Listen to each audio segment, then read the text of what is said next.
Hey guys, welcome back to my channel. It's Mindy here. I hope you had a great weekend and you're off to the start of a phenomenal week.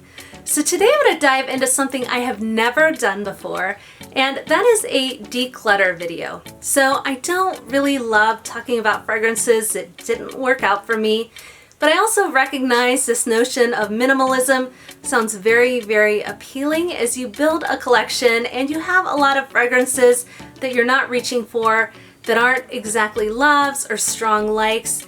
It's time to set them free and make space for other fragrances to bring in. So that's my mindset today. I'm going to touch on fragrances that just didn't work out for me for whatever reason. All of these were blind buys through the pandemic, so I wasn't familiar with the scent profile before I bought them. I went a little crazy with blind buying like a lot of other people, and these are just fragrances that simply didn't work out, and I would love to save them for other people who would enjoy these fragrances. So today I'll start small. I'll go through these fragrances. I'll share with you what I'm planning to release from my collection.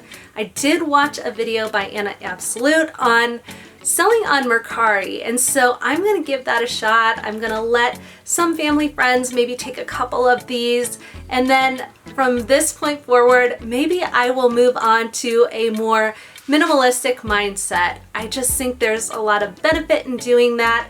Definitely interested in reading the Marie Kondo book. I have heard Alithia Marie speak about that.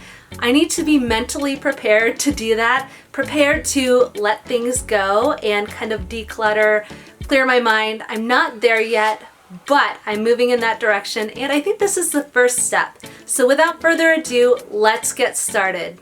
The first fragrance that I have here is Elie Saab Les Parfums, and this is the Intense. Now, this fragrance was one that I read tons of reviews on. It is very much loved on Fragrantica, and that's why I bought it. Honestly, I couldn't decide between Les Parfums and Les Parfums Intense. The reviews seemed to be a little bit better on the Intense at the time, so I brought it into my collection. The notes in this fragrance are orange blossom, ylang ylang, rose, honey, patchouli, and amber. I've mentioned this before, I tend to be a little bit finicky when it comes to honey scents, especially when they're paired with orange blossom. For whatever reason, that combination doesn't always work for me. Now, this is a gorgeous fragrance. I do think it is a very beautiful fragrance. It's sweet, it's deep, it's got that honey note. There's a little bit of spiciness here. You can pick up on the rose. I find this fragrance to be pretty. I find it to be sophisticated. It is elegant, and to me, it's just a little bit mature. I don't mean that in a bad way because I'm probably considered mature, but at the same time, it's not necessarily the scent profile that I go for. I don't feel that it has the gourmand qualities that I tend to really love in fragrance, but this is a great find. I think a lot of people will truly enjoy this fragrance. It's just not for me. It's pretty full. I've only sprayed it a handful of times. Definitely looking to give this to somebody who can truly enjoy and appreciate it in their collection. Again, that is Elie Saab Les Parfums, and this is the Intense. The next fragrance that I want to talk about shouldn't come as a surprise to anyone who saw my video last Friday where I did a This Not That fragrance review. This is Miss Dior Les Parfums by Dior. And this is another fragrance that was very heavily hyped on Fragrantica. The reviews were amazing. It was compared to Coco or Coco Mademoiselle by Chanel. I think it's more like Coco from what I can tell, but this is another one that is a sophisticated, elegant, classy, business-friendly type fragrance that I do have an appreciation for. My appreciation for this one has grown. I didn't care for it at first. It is more of a like than it was initially at the start, but it also has kind of a heavy amber feel to it. It has patchouli, amber, and vanilla. I also get a lot of that rose in this fragrance. So there's Turkish rose and Bulgarian rose. And for whatever reason, I don't reach for this very often. I do have a preference for Coco Mademoiselle Intense, a preference for Coco Mademoiselle when I'm looking for this type of feel.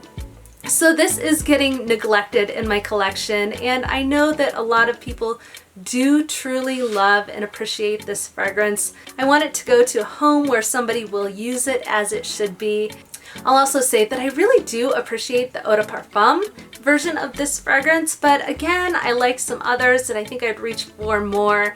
So this one and the other versions outside of Absolutely Blooming, which I do love, will not be in my collection. So that is Monsieur Les Parfums. The next fragrance I have here is Roberto Cavalli by Roberto Cavalli. This is another one that had tons and tons of reviews. Now this one, the reviews did say that it was a little bit different, it was unique, maybe even a little unusual to what a lot of people had smelled before. For me, this fragrance is quite perfumey and not necessarily in that gourmand realm that I love, love, love. And that doesn't mean I don't like it. I do really appreciate this fragrance. When I bought it, I was mostly intrigued by the benzoin, tonka bean, and vanilla in this fragrance. Those are three notes that I gravitate towards, that I really do enjoy in a lot of fragrance compositions, but in this one, it doesn't quite work out for me.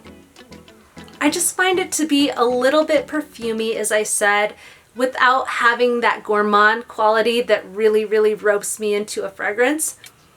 It is sweet and there's the vanillic presence to it. It has those white florals in there, and I do think a lot of people would truly enjoy this fragrance. That's apparent when you read the reviews. It is a loved, loved fragrance, but unfortunately, it's not one I'm reaching for. It's not one that I gravitate to. And for that reason, I do want this one, like the others, to go to a home where it will be loved, where it will be appreciated. Again, that is Roberto Cavalli by Roberto Cavalli. Next up is another fragrance that it's going to be hard to let go from my collection. This is one, La Imperatrice 3 by Dolce Gabbana, that was heavily talked about in 2020. I heard quite a bit about it again this summer. This is a sweet, watermelon type fragrance that is fresh, it's kind of clean as well, and it reminds me a lot of a shampoo. So if you like those fragrances that make you feel clean like a shampoo, this is definitely one that you should check out. Now for me, when it comes to fragrances that tend to have that aquatic quality or even that ozonic quality, it's not something that I totally love. That's evidenced by my lack of love for Delina La Rosee. That fragrance didn't work for me, and it's sort of for the same reason that this one didn't work out for me. It's too fresh, it's too aquatic for me, and again, it's not really in that realm of what I love in my fragrances.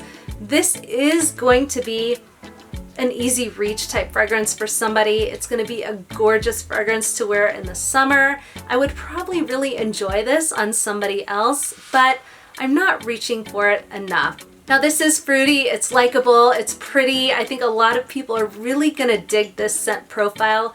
But for me, I have other fragrances that I'm reaching when I want that fruity vibe. For example, Hot Couture by Givenchy. I really enjoy wearing that one. La Vie Belle, Belle Intensement, when I want that raspberry juiciness in my fragrance, I really enjoy that one. There's a couple others that I like to reach for. For example, Angel Ice Star or Angel Eau Croisiere 2020. Those give me that fruity vibe that I enjoy, a little bit of coconut or fig.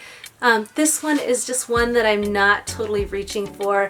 Again, because it has qualities that I'm not crazy about. So I do think this will go appreciated in someone else's collection a whole lot more than it does with me. So that is La Imperatrice 3 by Dolce & Gabbana. The last fragrance I have here is another one that I completely bought into the hype in 2020. This was a very heavily talked about fragrance, one that I do enjoy. It is Raghba by Lattafa.